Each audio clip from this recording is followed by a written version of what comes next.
If you're a diehard sports fan or sports fanatic, then this is the place you want to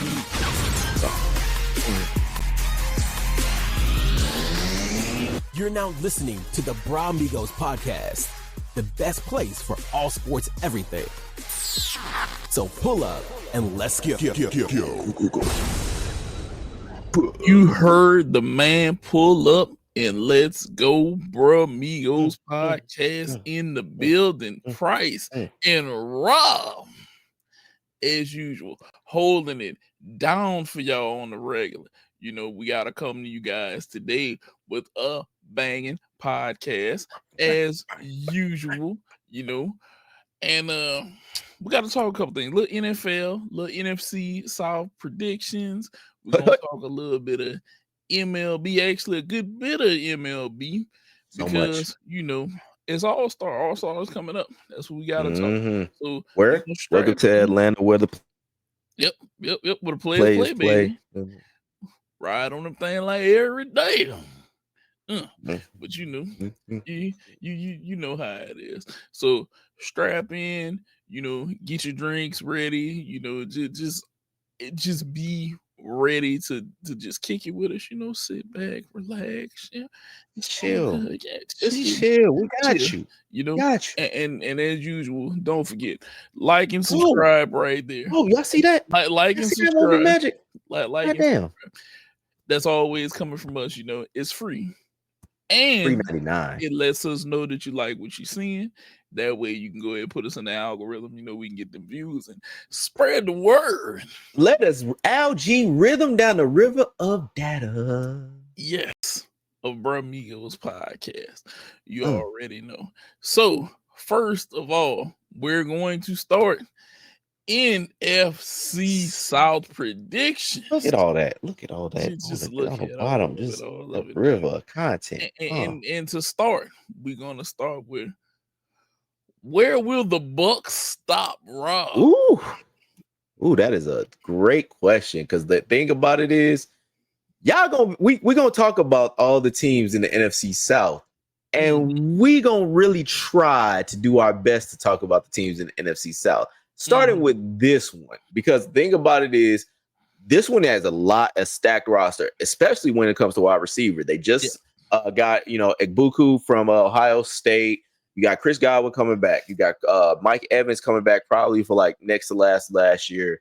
You got Jalen McMillan. You got an absolutely stacked wide receiver room, and it's gonna be bonkers. Like, you still got Cade Otton as a tight end. You got Baker coming in, who has been playing well. Let's stop the hate. Let's really look at what's going on here.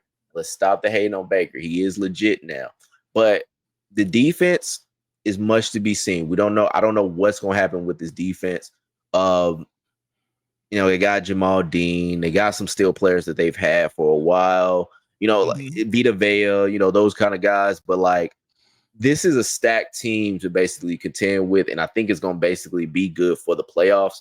Their chances are going to win this division, and it's not really that much of a stretch, especially when we talk about these other teams. But, no, I think that where the Bucs stops, I honestly could see NFC title game. Like, I ain't saying that that's where it's gonna be, but, like, I think they have a potential to basically get a nice playoff run within them. So I have to agree with you 1,010%. Who's gonna stop them? Look, Baker Mayfield just showed us 4,500 yards, 71% passing completions, 1 touchdown, 16 interceptions.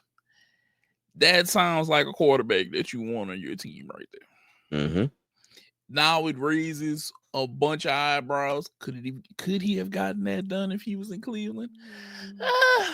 I don't know, because Cleveland is Cleveland. Could he have gotten it done maybe somewhere else if they give him weapons? Maybe so. We never know.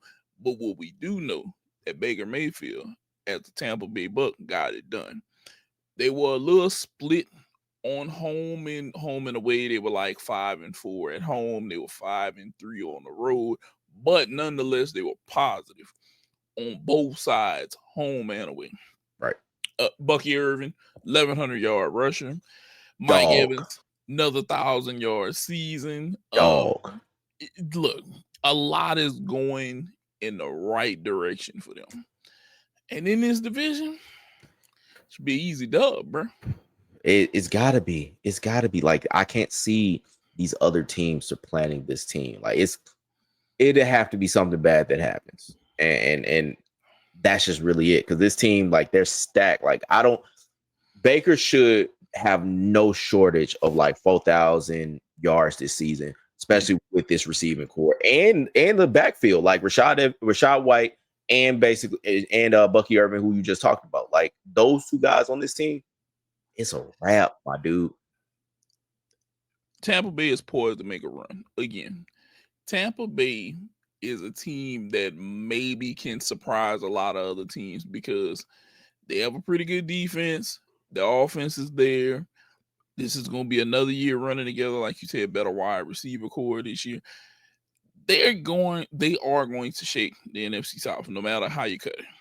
Because whenever we're looking at cutting this with teams, the NFC South ain't really it.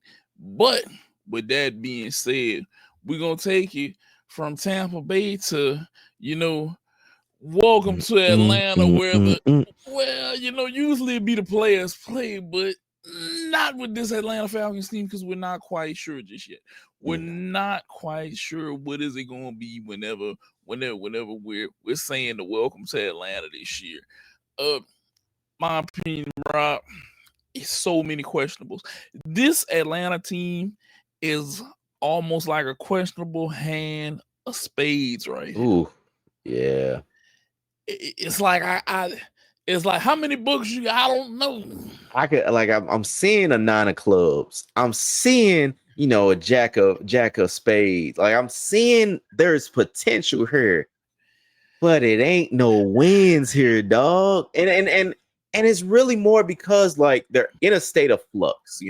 They got Michael Penix Jr. They still got Kirk Cousins. Little did you know, they did not basically dish out Kirk Cousins. Kirk Cousins is still part of this Atlanta Falcons roster, at least for this year. Granted, they still got this talent. When we talk about teams that could win a book, you talk about, you got your Drake Londons, you got your Bijan Robinsons. Like, you have some talent that is there that basically you can rely on and actually do something. But then you got like like I said, a 9 of clubs with Kyle Pitts. Can you win with Kyle Pitts? I don't know yet. Can you win with that 9 of clubs? I don't know yet. Like, I don't know until basically rubber hits the road because we're in year 5 here, and this man only got 10 touchdowns now. Like, we haven't seen it yet. And you could say, okay, you might say like, okay, it's the offense that they're running in. It's basically him. We don't know what it's going to be, but this has got to be the year because this is coming up on his end of his rookie deal. So like, this is nut up or shut up time. Like, he's got to show out with this team and be the premier guy that it is. The one thing I will say they went and got was James Pierce Jr. from Tennessee. I really love dude. Like, if not this year, at least the next forever, he's going to be a double-digit sack guy. Like, great edge rusher for Tennessee. Like, he's going to fit well with that offense, with that defense. Like, I think that is one of the moves that I'm like, okay, y'all are heading in some level of a right direction. But I'm looking at the rest of this and I'm like, still got Jesse Bates on the defense. Cool. Still got like to AJ Terrell. Like, you got some pieces that are there, but I'm like, I don't know. And then people talk about like, man, they should have got a better quarterback. They should have got when they got Lamar Jackson. They at least did. He's a 3rd-year corner out of Nebraska, but like, they at least got Lamar Jackson on this roster. But like, how are they going to have Lamar Jackson's level of success? I don't think so. One thing that I find severely wrong with this, bro, you made the quarterback switch and you didn't get rid of the big investment, which means to me, we want the new guy to start, but we got the guy that we paid all the money still here. Mm-hmm. And what I'll say, if they would have moved Kirk Cousins, I would have been like, all right, y'all are all in. Y'all are all the way in on Michael Penix Jr. But right now, I feel like you got 1 foot in, 1 foot out the door.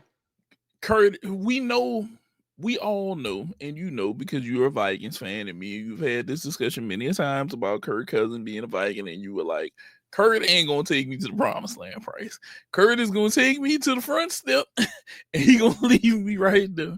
We never gonna get inside the house. We never gonna get to do what we need to do. We're going to be stuck there, and it came to even more of a fruition this year. He didn't have a 4,000-yard season. He played 14 games, 3,500 yards, 18 touchdowns, and 16 interceptions. Sacked 28 times. And it's like, Kurt, they gave you all that money, Kurt. You were supposed to learn this playbook, Kurt. You got all of the weapons. It's all there, Kurt. We're supposed to be playoff bound. We should win this division. It's just us in Tampa Bay, and nothing happened.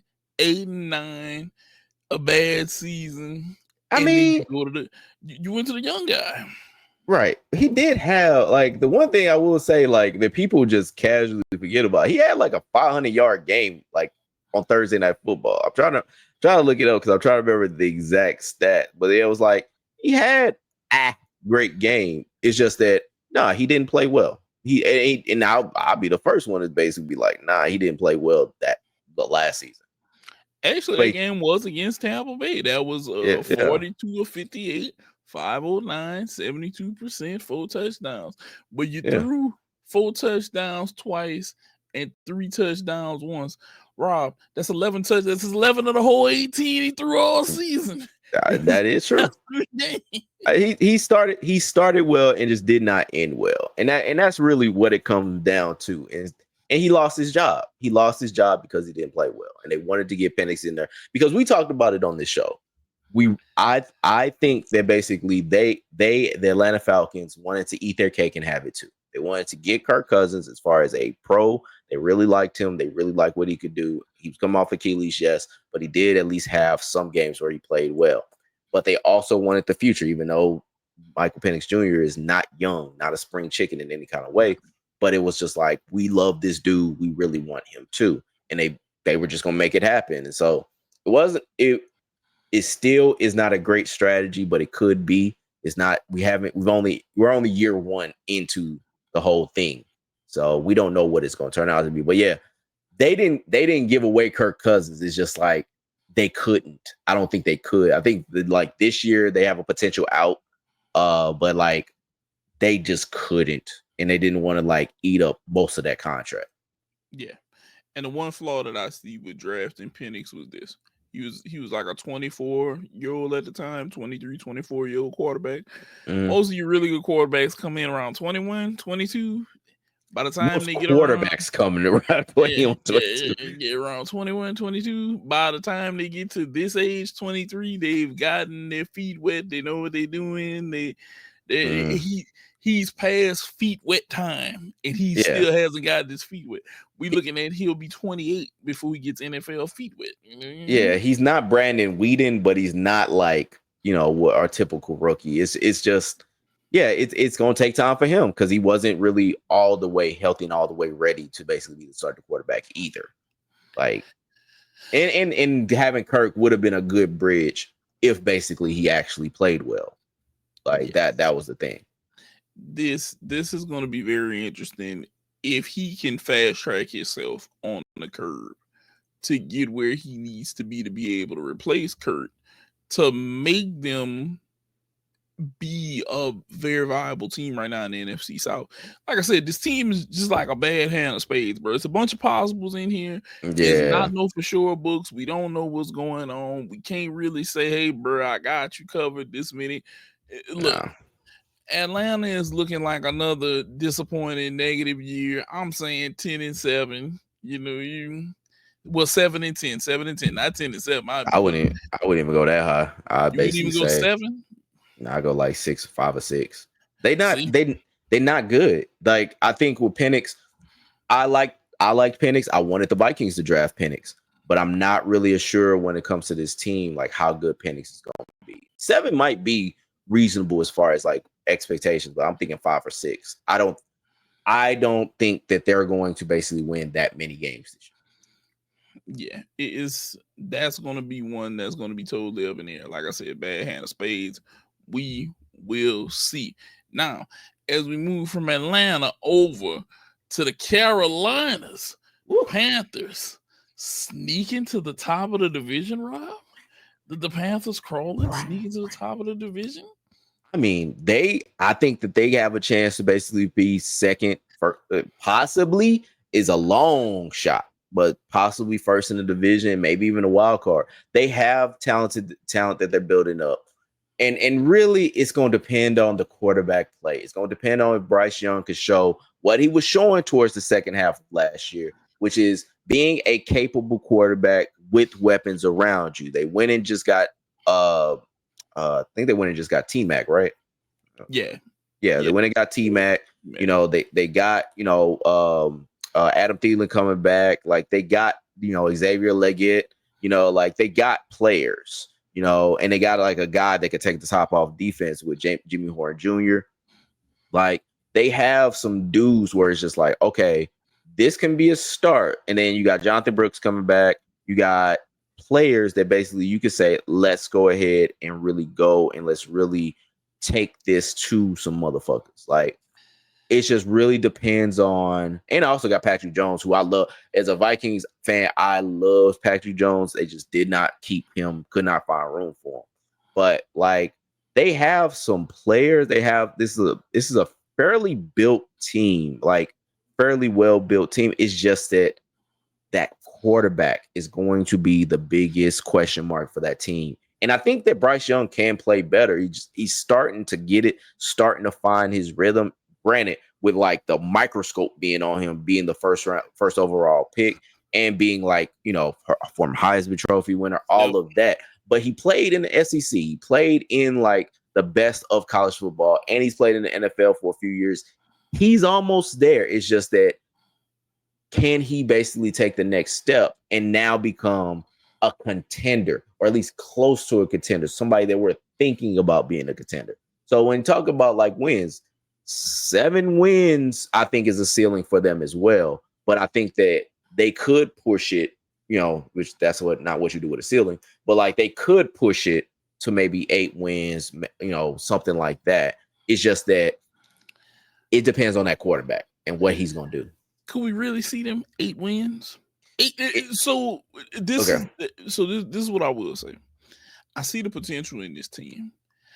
I see if T-Mac is in the slot, he is a huge target at 6'5". He is tight end size. Yes. He has pretty good top end speed. He's not beating every DB, but he's going to beat some guys. He's going to get open in the middle. They have to take the top off a guy. They have to take the top off a defense type guy. I think that if Bryce can find people and get rid of the ball, I feel like they have enough offensive weapons that they can maybe be better than Atlanta. Yep. Okay. And it's only because I think Atlanta is so much in flux that they're trying to push Kurt out and they want Michael Penix to come in. But like we said, Michael Penix's feet isn't wet. He's not used to this just yet. Maybe he just blows us up out of the water and he jumps the learning curve and goes in the full throttle. Okay. I don't know. Maybe.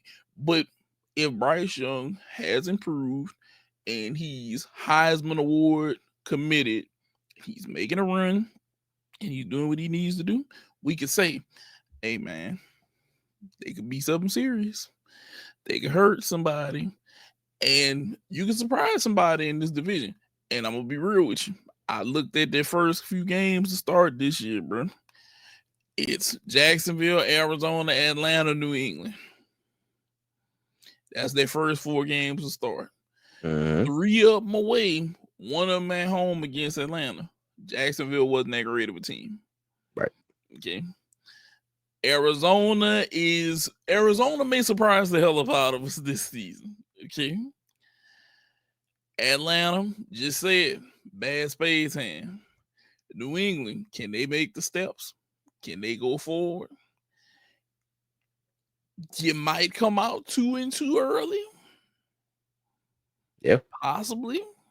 Yeah, which is good for them. Like this is a team that basically is on the rise. Like I think that they basically have a lot more potential, or not a lot more. They have more potential than say an Atlanta Falcons and who we're about to talk about with the Saints.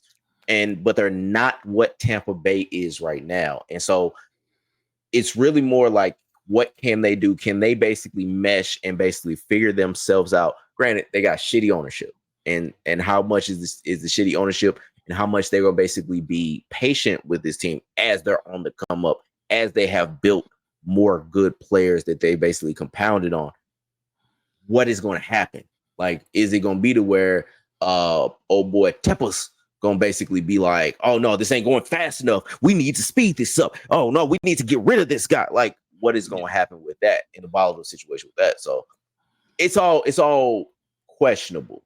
But I think that they're on the right path, and I think they're on a better path than like the other two teams, or two of the teams in their division, and not as well as Tampa Bay. Yeah. And as we said, as Rob just said, and then there's the Saints. And they're the Saints. The Saints come marching into this fucking topic. Like, see, this is what I'm gonna say, Saints fans, because look, y'all used to this. All right. I know I was there in Louisiana, lived there for 4 years. I know how this thing goes with y'all. Y'all basically have y'all players that are gonna basically you're gonna talk about. Y'all gonna basically have your good old time. It's the Saints. Like it's what you're gonna do. Like Derek Carr just basically said, I'm out right as like, you know, you guys are going into your off season. Yeah. Like y'all didn't go get Shador, which is probably better than the niggas that y'all did get with Tyler Shuck Slow, whatever the fuck his name is. And like the other cast that y'all got on this roster. Y'all basically just y'all are working on vibes. And for a place like New Orleans, like vibes is basically what the fuck y'all got. It's a ugly beauty that I always say New Orleans is, and that's what this fucking team is. It's a very ugly, beautiful team. Like you got, you know, Alvin Kamara or what's left of him. You got, you know, Chris Olave if his brain isn't scrambled yet. You got like you brought back Brandon Cooks. You know, the prodigal son has returned. Like you still got Taysom Hill. Haha, y'all still got Taysom Hill. Like y'all got just folks. You know, y'all went and got Kelvin Banks in the first round this year. Like y'all trying, but it's also like it's almost quicksands. Like y'all don't feel like y'all need to try too much because y'all only gonna dig deeper. Y'all only gonna basically just get swallowed up, and then y'all and then that's gonna be it.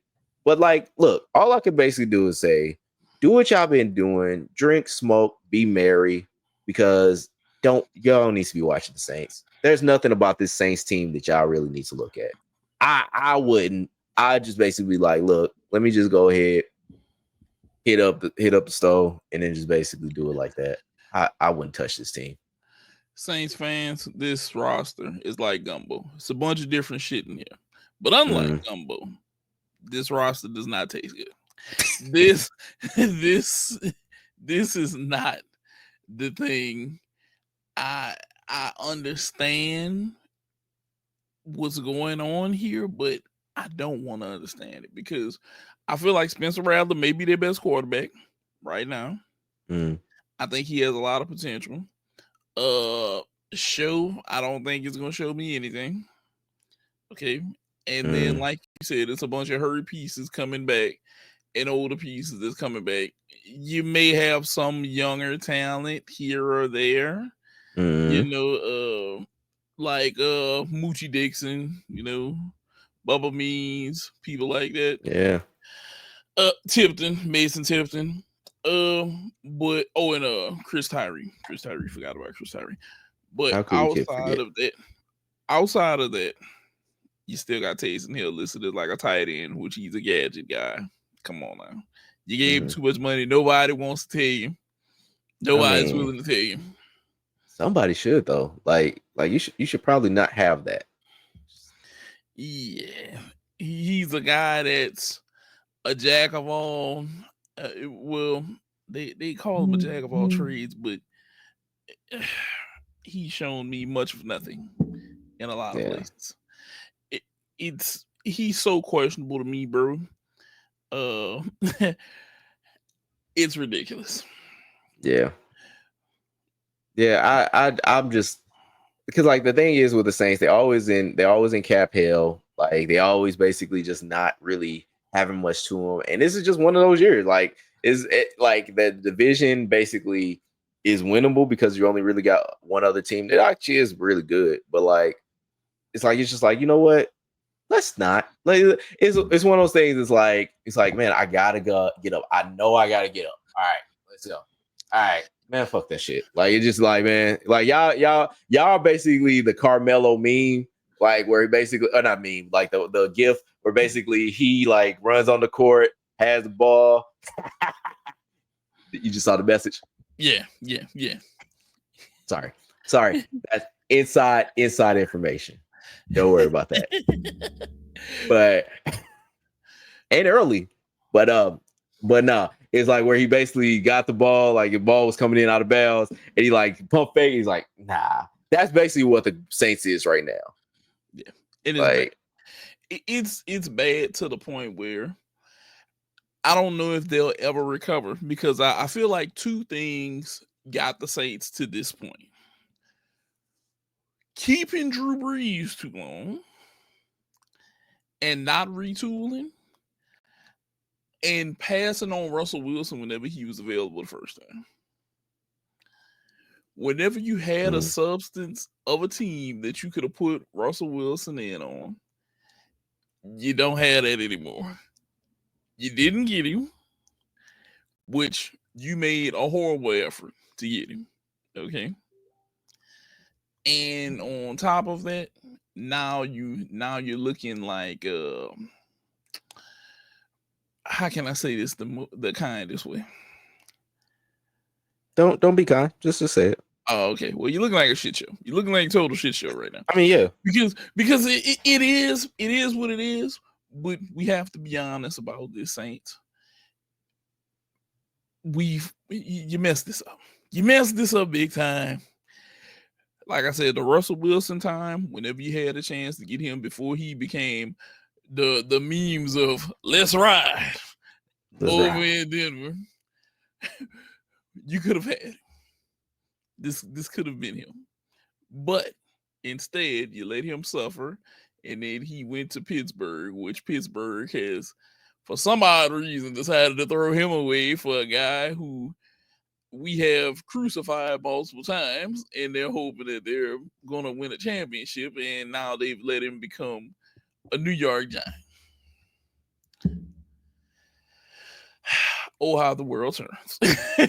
I've never seen a team just basically be like, hey, we're gonna basically go, like we're gonna just find out whatever we could do, like just we need a quarterback, we need somebody. Okay, there's Russell Wilson. Okay, never mind.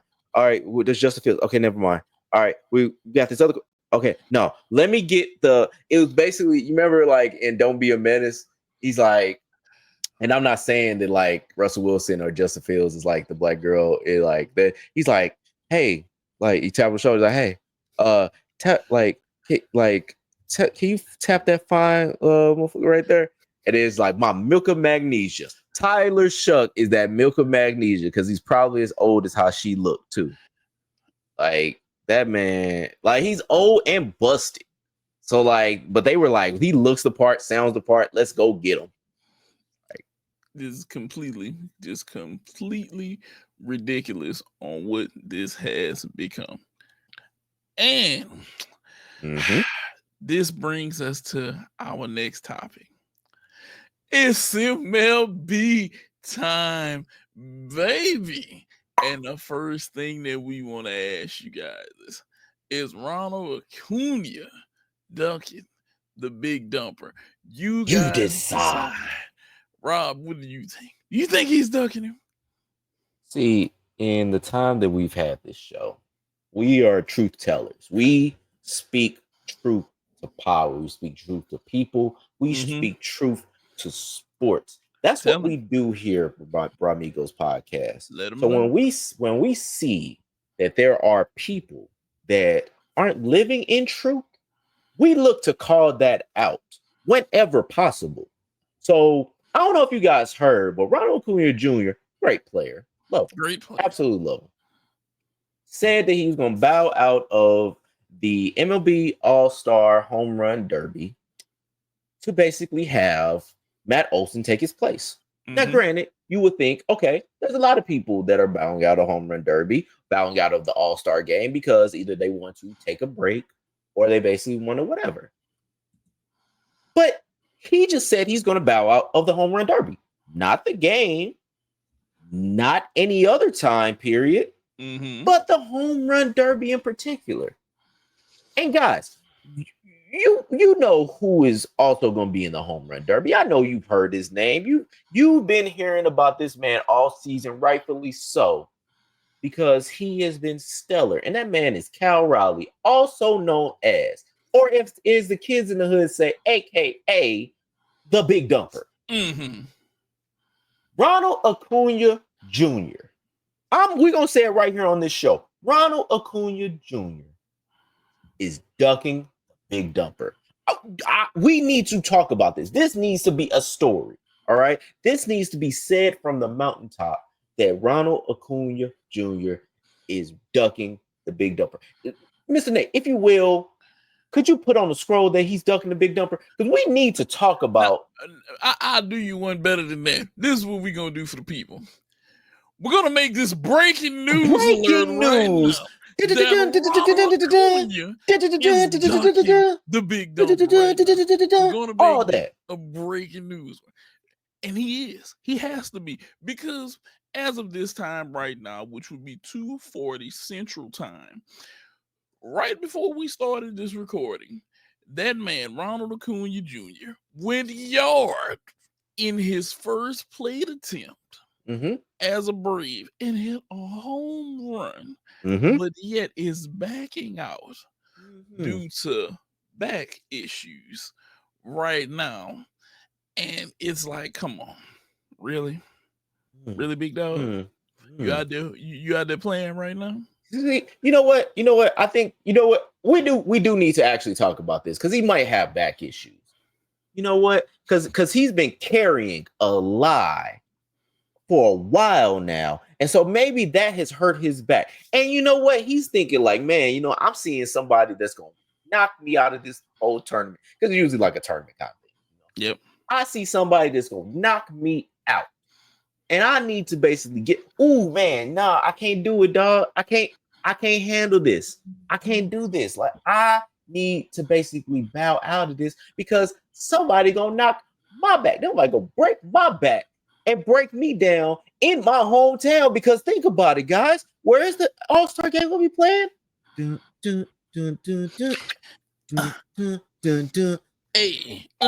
Atlanta. So he didn't want to get embarrassed in his home stadium in Cobb County because they actually too scared to be in Atlanta. We've talked about that enough, but we're gonna talk about it some more because they too damn scared to basically be downtown in Atlanta right off 75. But that's neither here nor there because it's still here because they still scared. But he's scared too to basically go against the Big Dumper. See, this whole fear of the Braves, at least Matt Olson got some heart. Matt Olson gonna be like, you know what? I'm gonna represent the ATL, and I'm gonna do it for us, or at least the county of the ATL. Like, I'm gonna do it for us. But you, Ronald Acuña Jr., sad, pitiful, tragic, dog. Come on now, you running like the freeze, like the big freeze, like running. Like, just out of here, man.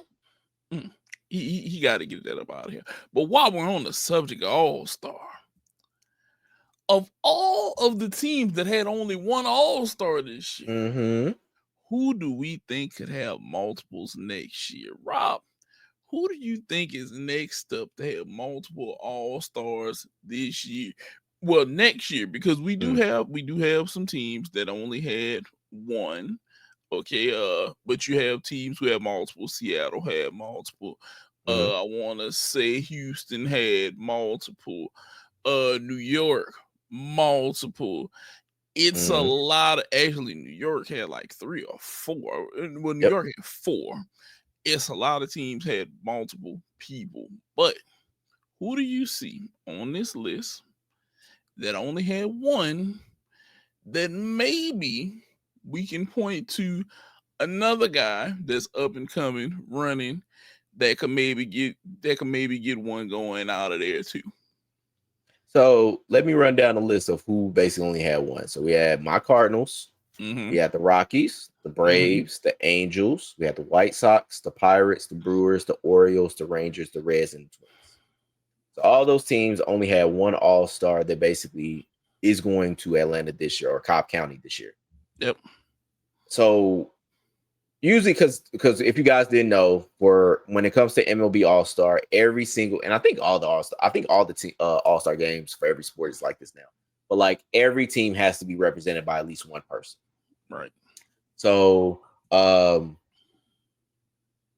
yeah, so like basically these teams had to have one representative on their team. I'm trying to think. I think I missed one with the Marlins. The Marlins only had one as well. But as far as when it comes to like these teams, of all the teams that I named, these are the teams that I think that would actually only have, they can have multiple All-Stars next year. So one I would say is the Cardinals, of course, because we got Mason Wynn. Yes. Hopefully Jordan Walker does something better next year and he basically comes back up. But if we could have Ivan Herrera healthy next year, I think he can basically be that other All-Star. I'm also seeing Sonny Gray because he's gonna be coming back. Depending on how our bullpen is, like we might have somebody out there probably not gonna be healthy. I think he's gonna be one. But like I think we can have multiple. The Pirates is another one because I think when it comes to Jack Jones, whenever he comes back, Paul Skeens, like a combination of that, and then you got Bubba Chandler, who's basically going to be probably called up next year, their number one prospect for the Pirates, or either later this year and sometime next year for the Pirates. I think he's going to be probably somebody that could be contend. O'Neal Cruz basically is a perennial All-Star candidate from that team. Like I think that basically they got multiple people that could do it. Angels will be another interesting one as well because they did have Kikuchi basically come in. Yes, I said Kikuchi. Like basically for their lone All-Star. But I mean, you know, they got players that basically like Logan O'Hoppe is a guy that basically is a name that once he really gets going, I think he could be like All-Star caliber dude. They did, you know, I don't know if I can't remember if Jorge Soler is only on a 1-year deal or he's on multiple, but that's a guy that basically has a lot of pop in his back and could always, you know, really turn it on as far as the first half. But no, there's teams that basically, the Rangers is another one that basically they could have multiple. Definitely. Yeah. Simeon, Seager, Adolis. That team has bats up on bats that if they get going, they can make this. But it's also the reason I feel like they are contending that time because they're a boat race team. Yeah. They're a boat race team. That's what they have. And just a correction, the Reds actually do have multiple because they just added Andrew Abbott. So yeah, they have multiple, but like as far as like the team's name, I would say Pirates, Cardinals, Angels, Rangers, and I would say last but not least the Orioles. I think once they basically get like Kobe Mayo, like a lot of these guys playing. Colton Cowser was hurt a good amount of like the first half. You know, Ryan O'Hearn basically their lone All-Star, but if Adley Rutschman could basically turn back to form, like that, a bunch of players in that lineup is going to be All-Stars, and that's not to count Samuel Basallo, who basically is going to get called up either sometime this year or sometime next year. So, yeah, they going to have multiple. They're going to have probably like 2 or 3 next year.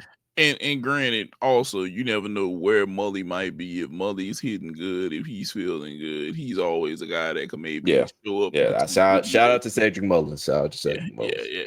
But like he's also one of those guys that's just like a gilly in the mist that you have to like be willing to you know just be like he might be there. But who do you think? Like, do you think would you add any teams or subtract? Like, what do you think? Nah, I'm pretty sure like you hit them all. My thing is this: it's a lot of people who play the same positions that overlap this year in All Star. Like we were talking about the Juan Soto thing. Go Juan Soto this year. and it's like it's a bunch of corner all stars, but no center fielders did nothing. You got like, okay, not that many center fielders are playing super great. Buxton is out there. You know, you got Pete Crow, Pete Crow Armstrong. You got Tucker plays center field. You didn't have a bunch of people, bro. So it's what are you gonna do in these situations again? Right. Because now we're looking like, oh crap. You leave a dude like him out. Soto's been banging, dog. And he's a guy where his teammate is there. Lindy's there. Yep. And you're talking about the guy, and on top of that, Pete Alonso's there. Yep. David Peterson's there. Yep. And it's like, they've all had stellar first halves. It's just that him playing the corner outfield, like you had Ronald Acuña Jr., you had Kyle Stowers, who basically had to represent the Marlins. You had James Wood, who's had a terrific first half, absolutely terrific. Fernando Tatis Jr., a typical terrific, thing. It was just an unfortunate case of unfortunate events that basically he's out there. And it's led Corbin Carroll to be like, what did he do that was so great over these guys? And it's like he plays a position that's just not being just in need. Yeah, that's in need for the All-Star game right now, bro. And it will be some people say, well, they can put whoever out there. It's just one game, and it's like they're trying to win. That's the thing. These teams are trying to win, and they ain't gonna try to take it. Granted, it'd be more fun if basically you had say Fernando Tatis Jr. in center field, and I think it could work. But it's also one of those things. It's like I don't think he wants to do that, and this is an exhibition. And I mean they shouldn't have to. A Corbin Carroll is a better center fielder, typical position. Yeah, I don't think that he even wants to. But what us talking about that and talking about playing around in the outfield. So we have to let you guys know. MLB, please give the kids in the outfield protective equipment whenever O'Neal Cruz is up. Please, oh my God. Y'all got to do this for the safety of these children. If y'all are not aware, please look up O'Neal Cruz. This man hits the ball so goddamn hard. I don't even mean to say goddamn right there, but it's like he just hits it so goddamn. That's the only way you could really put it. He murders ball line drives, murders. You're gonna have to give these kids something because they reflexes ain't gonna be able to really contest with this dude. This dude is gonna basically take a kid and from short right and push him all the way to the back. He just hits these. He don't even hit moonshots. They just go straight. I just call them piss missiles. These are just piss missiles that this motherfucker just hits. Just like rockets. They don't go up. They just boom. They just come right at you. And so yeah, man, give these cats some shoulder pads, some face masks. Basically act like they about to go do Oklahoma drills because when this motherfucker's up, they gonna need some extra protection. That glove ain't gonna do shit for them. So make it happen, MLB. Yeah. Just make it happen. We have to protect the kids. Think about the kids, people. Those was somebody. Please think about the children. Now, this is going to be somewhat controversial between people who feel certain ways about what's going on this year in the All-Star game. And I'm just going to go ahead and roll it like this. Does the Miz, Jacob Mizorowski, deserve the All-Star game spot that he got? Let's talk about it. Let's talk about it, man. We have to talk about it because it's so many people. Look, first of all, Phillies fans, we understand where y'all coming from. We totally understand where you're coming from. Suarez, Sanchez and Suarez, I want to say both of them, you feel gotten shorted on this behind him, which me and Rob was sitting around thinking, we were like, man, this is kind of messed up. He's only played a little bit of time. It's very messed up. It's very messed up. It's like, what are you gonna do at this point? And it's messing with people's money. Yes. It's playing with cats' money, and they're not gonna like this. Yeah. Because we don't know what the incentive could have been for Ranger Suarez or Sanchez to make the All-Star team. And now that's gone. I don't know. It could have been $1 million, could have been $2 million, could have been whatever. But we know that money was lost. Right. In this transaction. Christopher Sanchez is 4th in the NL in ERA. Yep. Like, he deserved to basically be an All-Star. Yes.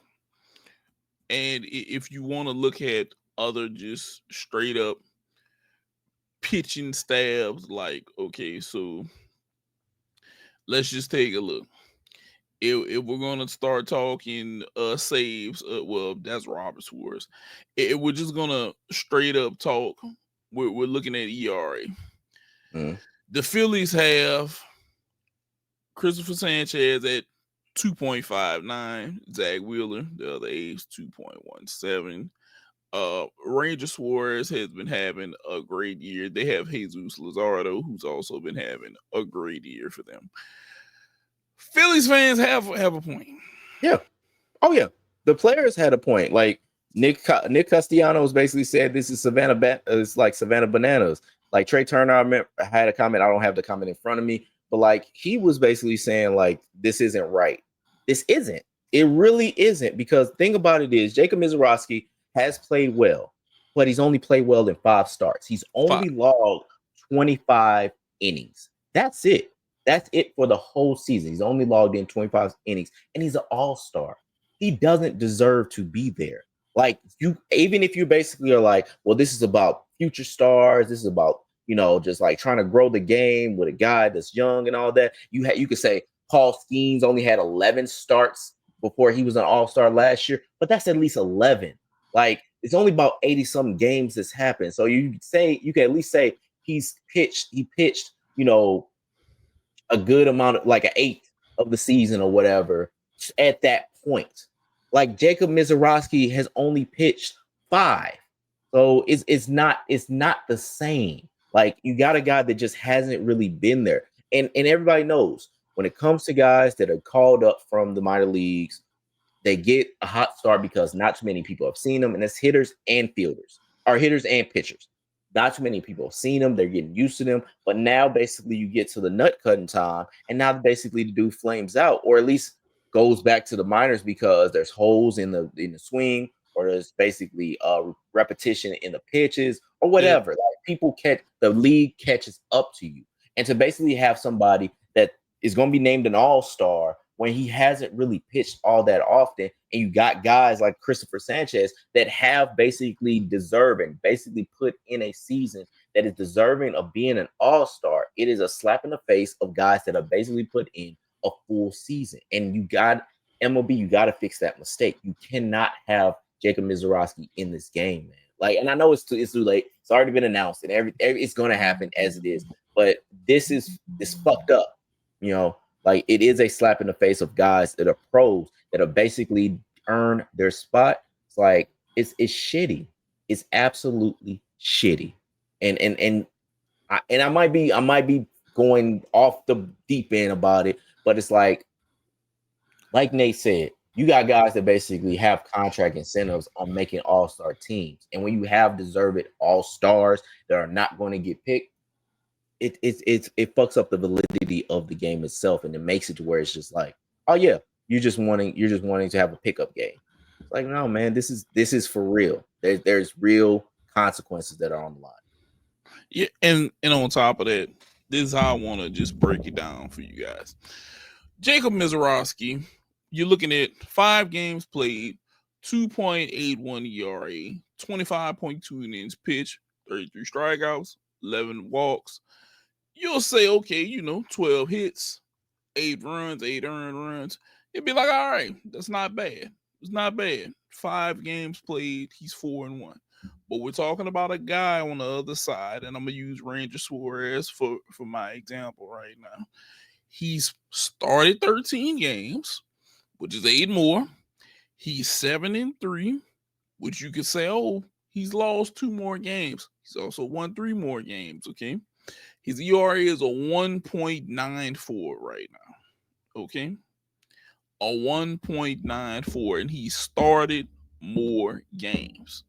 Now, I don't know about you, Rob, but last time I checked, the more chances you take, usually people's ERAs go up a little bit, and he's sitting below a 2 after 13 games started, okay? He also has 78 strikeouts. Yeah, he's walked 22 people. Yeah, he may have given up 18 earned runs, but it comes with the territory. But we're looking at less than a 2 ERA with a guy versus a guy who's coming up on a 3 ERA over the sample size that he's giving you.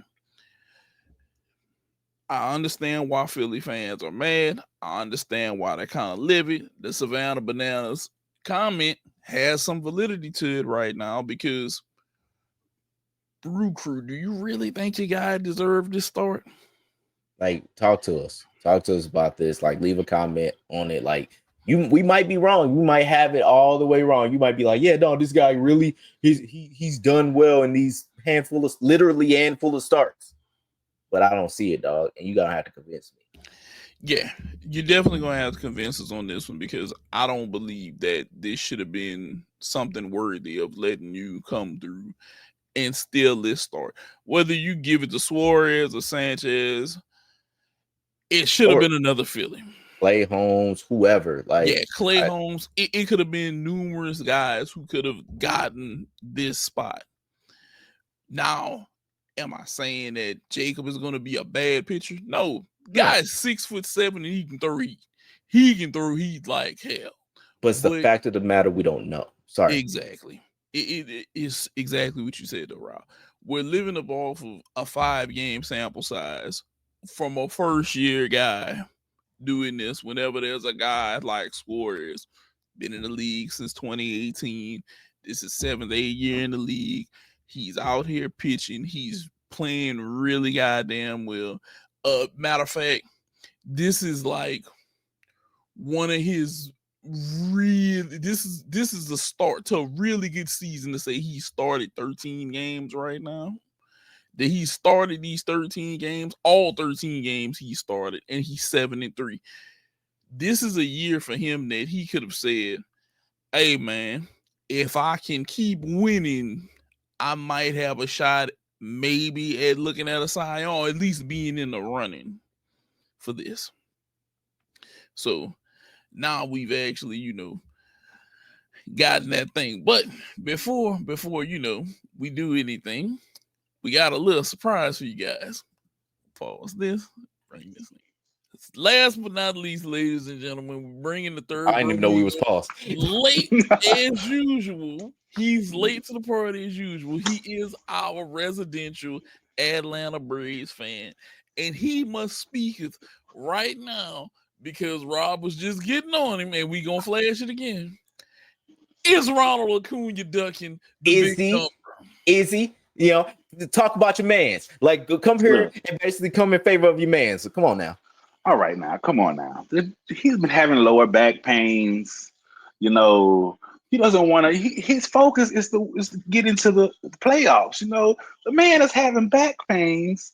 Come on, now, what you want him to do? Is it dull back pains? Is it cramping? I've been calling and checking on Ronald. They got Midol for that, dog. They got Midol. They got pad the wings. Make sure he has the wings with him. Because you don't want that. I don't know if he might be a Tampax. I don't know. That's what I'm saying.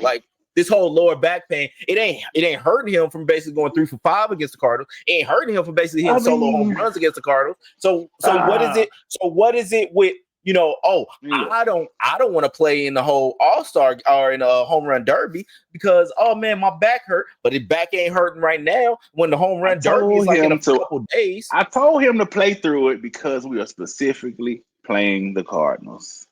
Don't try to distract us from the fact that we whipping y'all ass, Rob.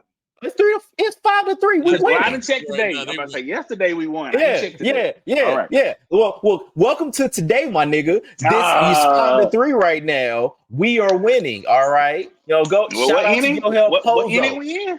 We in the 7th right now, bottom of the 7th.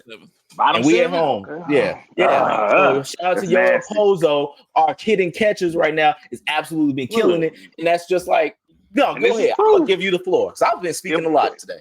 If Ronald was at full strength, it wouldn't be 5-3 right now.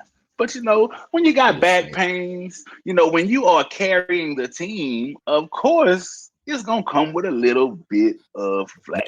No, nigga. When you carrying excuses, and when you carrying excuses, and when you carrying just all these lies, it's gonna hurt your lower back because he probably ain't lifted right. Come on now, Ronald. I'm trying. Help me out. Yeah.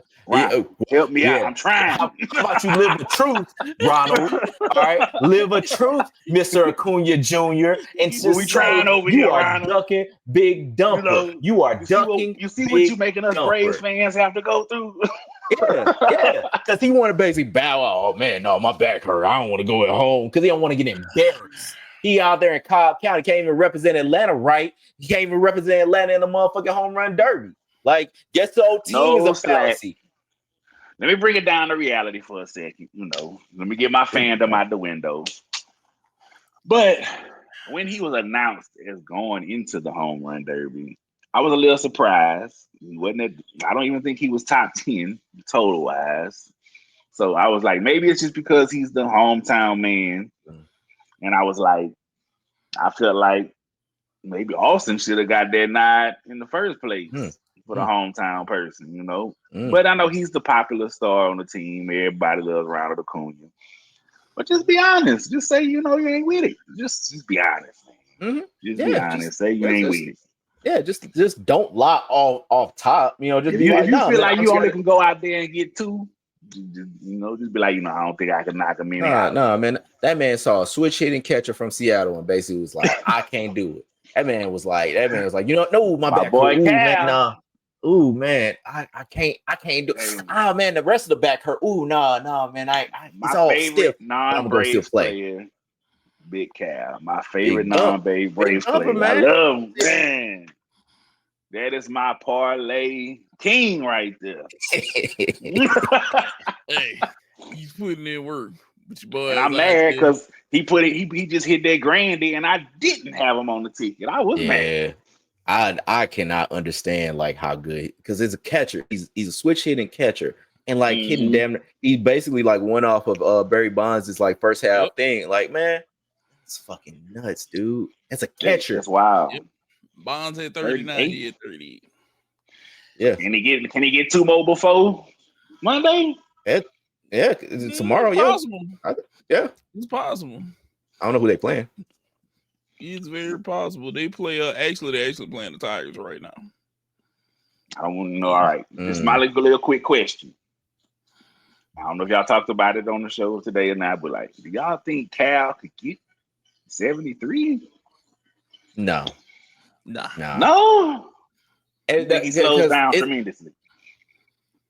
Especially, so Bobby Abreu is the example that I think of. Like, Bobby Abreu had a huge showing in the home run derby. I don't think he hit that many before. I want to say he had a hot start in the first half of the season for the Phillies. Hit like a ton in like the first round of the home run derby, and then like I think he hit like 2 in like the rest of the season.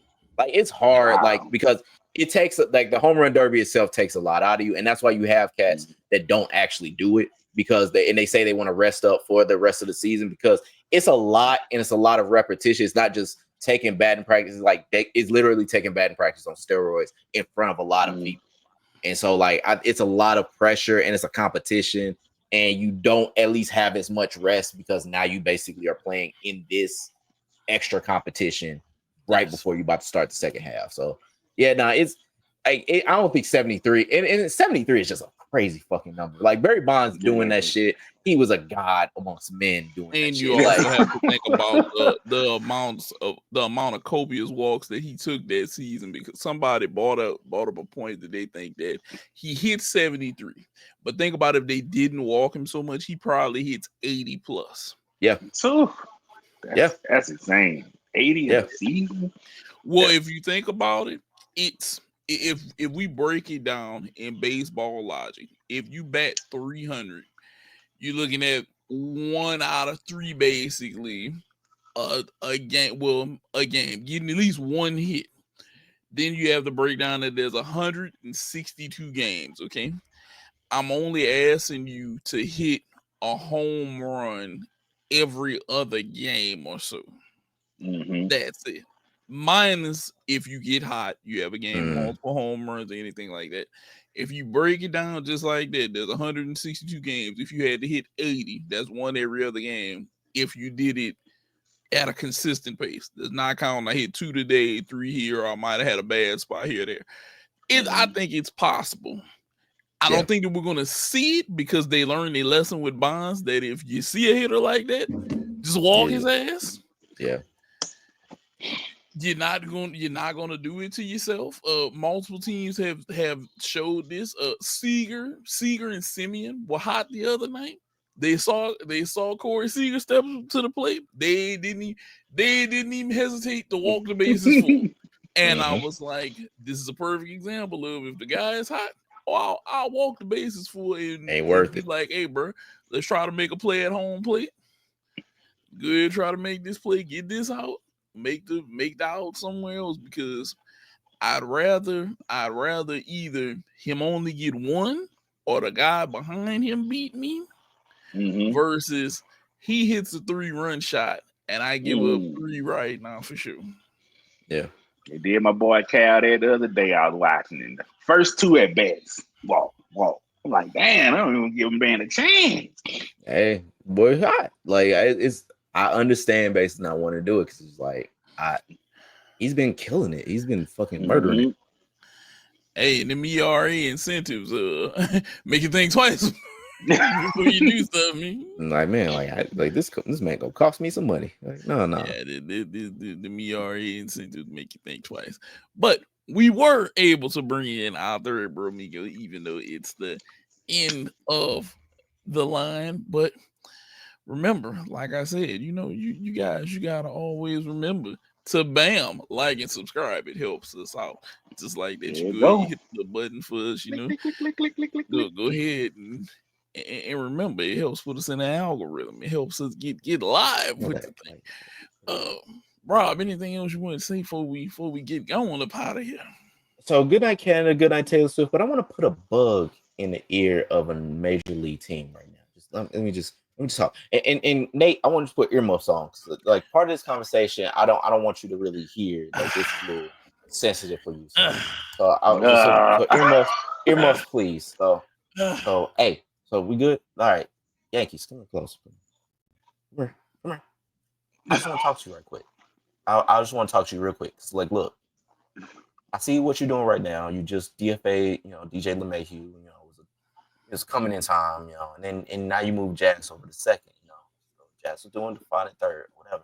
You've been trying to make some upgrades, so I just want to talk to y'all about something. So the first thing y'all should do, get Eugenio Suarez, dog. Like he's right there for the pick with Arizona. Like just go ahead and get him. He's right there. Just go ahead. Like we already know you're gonna do it. Like just figure it out. What prospects you trying to send? Just go ahead and get him off of there. But next thing I want you to do, because he's really gonna be a rental. What I really want you to do, because I don't know if he's gonna basically stay there. Alex Bregman, he's right there for the taking at the Red Sox. I want you. That's why I need Nate out of here, because I wanted him to basically not hear this, because this is just us. Be you on the internet, all right? We only talking. Like he ain't hearing us. He's right over there. Like you haven't done this in a while. Like taking a player from the Red Sox and putting him on your team. Think about it. It could be Jacoby Ellsbury 2.0, but better. Because you ain't got cutting his hair off or anything like that. He ain't really got much hair anyway. But you can, former Gold Glove third baseman that still Rob is trying to start a war. I'm just saying, just really think about it. This is for you, and I want you to bring your feeling back. We already had Aaron Judge, got 350 home runs, 200 games faster than Mark McGwire. This is for you. All right. Like Rob this is trying to start a war. All right. Oh my God. But I just want to put that bug in your ear. Don't worry about nothing else. Like Nate, he's cool. He's got this. All right. But like say no. Don't worry about what's going on. Like he has a tick where he just nods no sometimes. So he didn't really hear that. All right. But look, I'm just talking to you. All right. I sense treachery afoot. What happened? You're trying to start a war, man. Well, nobody started a war. I was talking to people. I said good night to Canada, good night Taylor Swift, and that was really it. Like that's all I was talking about. Tell you something. We could close out. Like, subscribe, and comment. Price, we're gonna have to double team this man. He got it out for both our teams. He always out here being treacherous, you know. What? In a Bullet Club shirt? I would never. I gotta watch my back because of that shirt. You gonna kick me out the Bullet Club, niggas? Bliss Cliss for life. Old Wave. I would know he got the turn shirt on. What you mean? I was just talking to the internet. That's all it was. Internet was not just talking to you. See, the internet nodded. Like they said it. Like I'm just saying, dog. We're good. But yeah, like, subscribe, all that good stuff to us. Look up in the sky. You're gonna see us everywhere. You know, that's what I'm saying. We're here for us, for you.